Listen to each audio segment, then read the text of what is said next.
we do move on to the final match on the November 6th show, and that is my pick of the current Goddess of Stardom Tag Team Champions, Melter, Natsupoi and Tam Nakano from Cosmic Angels, taking on the team of Karate Brave, Syuri, and Tomoka Inaba from God's Eye. And again, I have issues with Karate Brave, but I still think they're phenomenal. I'm not a huge fan of Syuri. Her style to me leaves something to be desired. And with Inaba here, they're really doubling down on the karate stuff. And it just makes me cringe. Yeah, the karate off the top, okay, whatever. I'm just like, you can show me karate during your entrance. Great. Show me karate. But when you're each grabbing somebody with an arm and then like the hammer fist to the back are one thing. I can believe. But when then you step back and both go, Kion, karate chop somebody in the back, that's where I go. But yeah, this is the note where this is where I made the note. Tam and Nak are legitimately the cutest tag team going, because like just look at their faces, you can't help but love the two of them, and it's just yeah. But like overall, this like after the karate stuff at the beginning, I really thought this match really picked up. Melter does this beautiful double spin kick into double cartwheels into double drop kicks to Inaba, and then hit a double flip neck breaker to Inaba. Like just the cohesion these two have is so good. And then there is this really cool spot by Inaba that I've never seen before. She picks her up, she picked up Tam, goes for this like scoop slam, but then just kind of lets her go right here and just lifts the knee up. It was like a scoop slam GTS.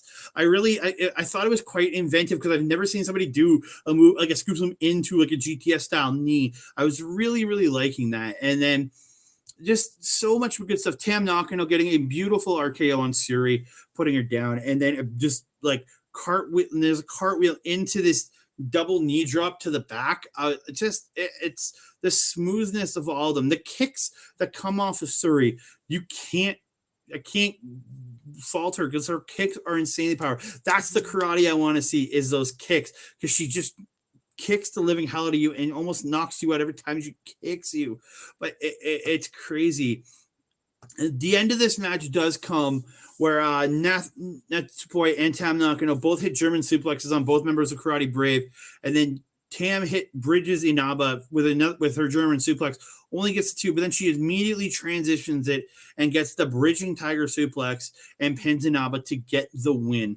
And so Melter picking up 2 points here. And afterwards, they got on the mic, and Tom says they got their first points in the tag this year, says they were ranked the number one team regardless of gender. I do want to figure out where they were ranked the number one team regardless of gender. There's maybe one team, maybe the Usos are the only team I can rival that seem to me as good as these two. And it says it's awesome to be the best in the universe. And then Natsupoi says that they will win the tag league, and welcome to the revolution. Yeah, I don't have very much to add to that, Andre, except for to go back to that Matrix-esque kind of style that he mentions with Thekla. There was one point where Tam did the exact same thing, which fed into the cutters. Like she bent and then just stepped forward. Yeah, I missed that. I didn't read that on my notes. Yeah. I apologize, but no, utterly incredible to see. Just something that you guys definitely want to check out. But also, you mentioned Syuri's kicks. There was one point in this match where Natsupoi was sitting on the ground, and Syuri did feed her a kick to the back. I'm fairly certain that we saw Natsupoi's soul exit her body and re-enter it again. Do not mess with these kicks. They're lethal. They're dangerous. But yeah, overall, this match was absolutely incredible. Yeah, I've got nothing else to add to that. So I'm going to bring up the standings after night 4. I'm going to go over them quickly here. In the Red Goddess division, you have Mafia Bellas with 4 points alone on top. Then you have Karate Brave in second place with 3 points after a win and a draw. Then you have Aphrodite, We Love Tokyo Sports, and Melt here, all with 2 points. And then you have Black Desire with 1 point after their draw. Then you have Peach Rock, who I do think aren't quite in last place in my opinion because they have not competed yet. And then you have My Fair Lady in last place with 0 points and 2 losses. And then you go on to the Blue Goddess side, and then you have BMI 2000 and FWC both with 4 points at the top of the division. Then you have 7 Up with 3 points, My Hemi with 2, Qual Venus with the Qual Venus with 2, O2 Line with 2, and then New Eras with 1, and Wingori alone in last place with 0 points. But again, they're like, I think I have a feeling like who I think could win, who's going to win this divisions. I think it's for me personally, I think it's going to be BMI for the Blue Goddess, and I think it's still kind of open for the Red Goddess. I think a team like Aphrodite or even Melter, who are the champions, can easily come out of this as the winners of the Blue Goddess, of the Red Goddess side, and then they will face off with whoever wins the Blue Goddess to determine who will win the tag league.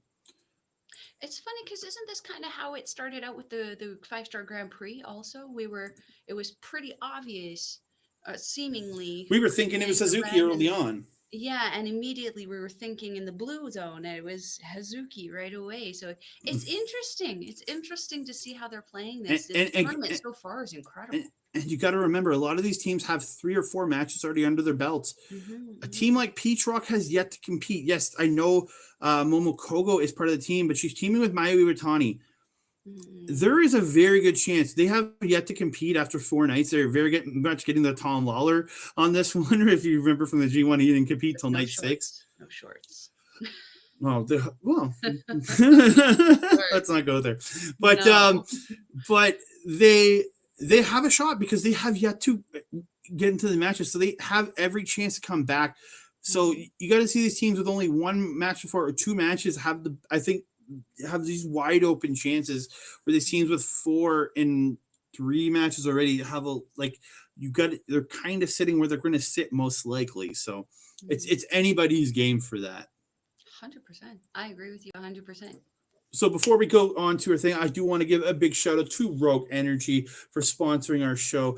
Scan the QR code there in the bottom right corner where Mel's kind of pointing to, and you can use OLE pods to get 10% off your order. I've got my I like to call it the Mina Shaker Kawa bottle right here that we did get from Rogue Energy, and they have wonderful stuff. All their stuff is very, very tasty, and I know they are doing cans now, so you can order cans from Rogue Energy. And we should be getting our samples of those very soon. We're each getting a can of each flavor. I'm very excited to try those. I'm excited. But